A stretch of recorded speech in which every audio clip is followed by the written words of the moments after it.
بسم اللہ الرحمن الرحیم۔ اور آج کی ہماری تقریر اسی ولادت کے حوالے سے ہے۔ قرآن کریم کی جن آیتوں کی تلاوت کی گئی ہے یہ سورہ رحمان کی بڑی مشہور آیتیں، اور خود سورہ رحمان قرآن کریم کا ایک بہت ہی مشہور سورہ ہے۔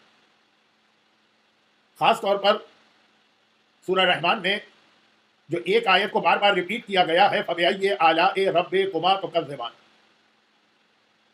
جس کی وجہ سے تقریباً ہر مومن اور مومنہ بلکہ ہر مسلمان سورہ رحمان سے اچھی طرح سے واقف ہے، آگاہ۔ سورہ رحمان میں پروردگار نے اپنی بہت ساری نعمتیں بتائی ہیں، کچھ کا تعلق اس دنیا سے ہے، کچھ کا تعلق اس دنیا سے۔ سورج، چاند، ہوائیں، ستارے، سیارے، بہت ساری دنیاوی نعمتیں، اور پھر جنت، جنت کے پھل، جنت میں حوریں، آخرت کی نعمتیں۔ لیکن ایک عجیب بات یہ ہے کہ جو اللہ کی سب سے بڑی نعمت ہے، سورہ رحمان میں اسی کا ذکر نہیں ہوا۔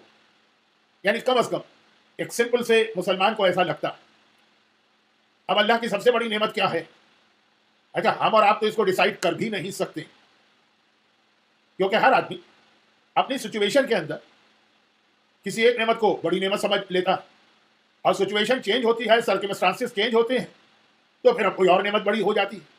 جب گھر میں کھانے کو کچھ نہ ہو تو اس وقت یہی روٹی، یہی ڈالر، یہی پاؤنڈ بہت بڑی نعمت لگتے ہیں، اور جو بہت بیمار آدمی ہے اس کے لیے صحت بہت بڑی نعمت ہے۔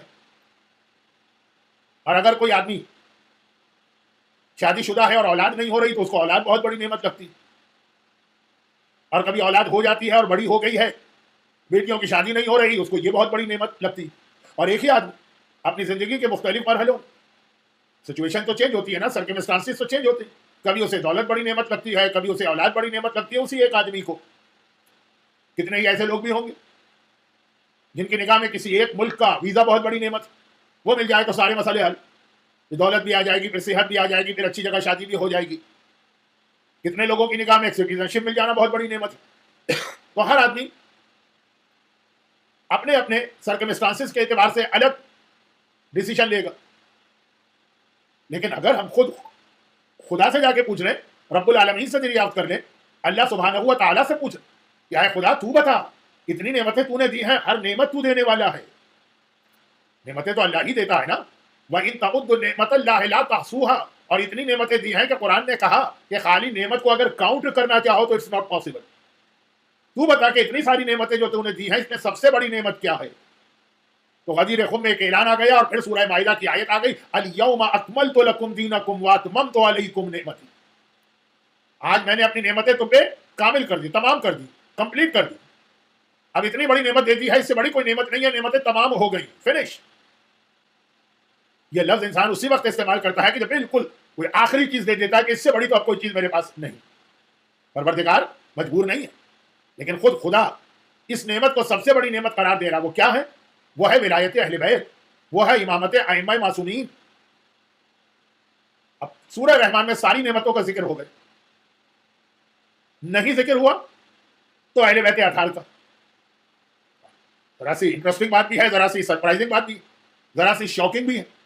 تو یہی سوال کسی نے جا کے امام معصوم سے پوچھ لیا کہ مولا، قرآن کریم میں جو سب سے بڑی نعمت ہے ہمارے پاس، ہمارے عقیدے میں، یعنی آپ، کوئی تذکرہ نہیں۔ امام نے فرمایا کہ کیا تو نے قرآن کی آیتیں نہیں پڑھی؟ اور پھر وہی آیتیں امام نے تلاوت کی جو ابھی میں نے خطبے کے بعد تلاوت کی تھی۔ مرج البحرین یلتقیان بینہما برزخ لا یبغیان، اللہ نے دو دریا جاری کیے، یہ آپس میں مل جاتے ہیں لیکن ان کے بیچ میں پردہ ہے، کرٹن ہے، رکاوٹ ہے، بیریئر ہے، جو شروع میں ان کو نہیں ملنے دیتا ہے، الگ الگ رکھتا ہے۔ فَبِأَيِّ آلَاءِ رَبِّكُمَا تُكَذِّبَانِ، تم اپنے رب کی کون کون سی نعمت کو جھٹلاؤ گے؟ امام نے کہا تو یہ آیت تلاوت کی، مولا جو سورہ رحمان تلاوت کرے گا تو یہ آیتیں بھی تلاوت کی، اور چونکہ بہت ہی پاورفل قسم کی آیتیں ہیں تو بار بار تلاوت کرتا ہوں اور یاد نہیں۔ تو امام نے فرمایا یہ ہمارا ہی تو تذکرہ ہے، تم کیا سمجھ رہے؟ اللہ نے دو دریا جاری کی ہیں تو اس سے مراد کیا ہے؟ کوئی پانی کے دریا؟ اور واقعا عام آدمی تو یہی سمجھتا، دنیا کے ہر علاقے کا آدمی اپنے علاقے میں جا کے ڈھونڈتا ہے کہیں اس کو ایسے دو دریا مل جائیں جو الگ الگ ہیں اور مل جاتے ہیں۔ اب وہ ہندوستان کے لوگ تو گنگا جمنا کو دیکھتے ہیں، شاید الہ آباد کے قریب کہیں ملتے ہیں، اور ڈھونڈنے والے یورپ میں، ساؤتھ یورپ، میڈیٹیرین اور اٹلانٹک جہاں ملتا ہے۔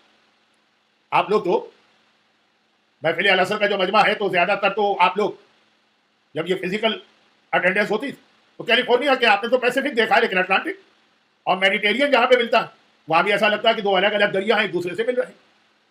اور دنیا میں کتنے علاقے ہیں، اس پہ ٹائم ویسٹ کرنے کی کیا ضرورت.